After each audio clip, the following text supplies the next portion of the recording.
ఛానల్కు స్వాగతం.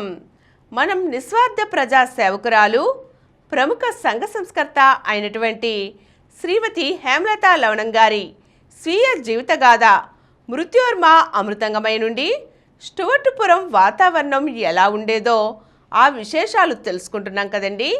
ఈరోజు మరిన్ని అంశాలు చూద్దాం. 60 సంవత్సరాల సువార్తమ్మ తన కొడుకులు దొంగ, భర్త దొంగ, కూతుళ్ళు దొంగలు, ఆఖరివాడు మాత్రం చదువుకుంటున్నాడు. ఈ బురదకు దూరంగా ఉంటూ అంటుంది, మేము దొంగలమైనా మాకు మనసు ఉందండి. అదిగో ఆ పడుకున్నాడేవాడు పురుషోత్తం. వాడు నేరానికి పోయిన చోట తోటి వాళ్ళంతా బంగారం డబ్బు అంతా దోచుకుపోతూ ఉంటే వీడు మాత్రం రేపొద్దున్నే వాళ్ళు లేచి ఏం తింటారు అని తన వంతు భాగంలో సగం ఆ ఇంట్లో పడవేసి వస్తాడు. వాడికి క్షయ, మందుకు డబ్బులు కూడా లేవు. మనసున్నా జాలి ఉన్నా మా గురించి పట్టించుకునే నాదుడేడి తల్లి. మట్టిలో పుట్టి మట్టిలో పెరిగి మట్టి పురుగుల్లా చీ అనిపించుకొని ఏ తుపాకీ దెబ్బకో లేక కోపం పెరిగిన గ్రామస్తుల చేతుల్లోనో కుక్కచావు చేస్తాం, అంతే మా బతుకులు, చీ అంటూ ఆక్రోశించింది. మిగలడము దాచుకోవటము రేపటి సంగతి ఆలోచనలు లేవు.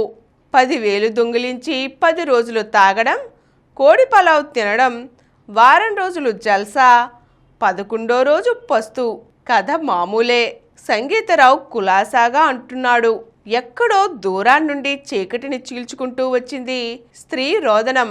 ఆ పాపిగాడు భార్యని కొట్టని రోజంటూ ఉండదు, రోజు తన్నులే దానికి అని అన్న మార్తమ్మ మాటకు దానికి నోరు ఊరుకోదు అత్త. దాని నోరాడుతూ ఉంటే వాడి చెయ్యాడక ఏం చేస్తుంది అని బదులిచ్చింది వజ్రమ్మ. మిమ్మల్ని పరుగులో పోలీసులు కూడా పట్టుకోలేరు. సంగీతరావు ఇక్కడ లేస్తే 10 గజాలు దూకుతాడు. జింక, వాణ్ణి పట్టుకోవడం ఎవరికీ చేత కాదు. ప్రసాద్గాడు రన్నింగ్ ట్రైన్లోంచి దూకుతాడు. దొంగతనానికి పోయేటప్పుడు దేవతను కొలిచి మాకు బాగా డబ్బు దొరికేటట్లు దయచూడమని ముక్కుతాడు. అక్కర్మాకర్ కేడీలమ్మ 1వ నెంబర్ దొంగలమ్మ, దొంగతనానికి పోయేటప్పుడు మేము దొరికేటట్టు చేయకమ్మా పాట ఎత్తుకున్నాడు యేసుపాదం. మా జాగరణకు ఫలితం ఆ పాటే. తొలికోడి మలికోడి కోతలు వినిపిస్తున్నాయి. దొంగలు వచ్చి లొంగిపోయే సందడి సద్దుమణిగింది. ఎవరూ ఖచ్చితమైన మాట చెప్పడం లేదు. మమ్ము పిలిచినా సంగీతరావు కూడా ఏమీ చెప్పలేకపోతున్నాడు. తెల్లవారి 8 గంటల దాకా చూచి మేము తిరిగి విజయవాడ చేరాము. ఒకటే నిద్రలేమి, అలసట, విసుగు భుజాన వేసుకుని.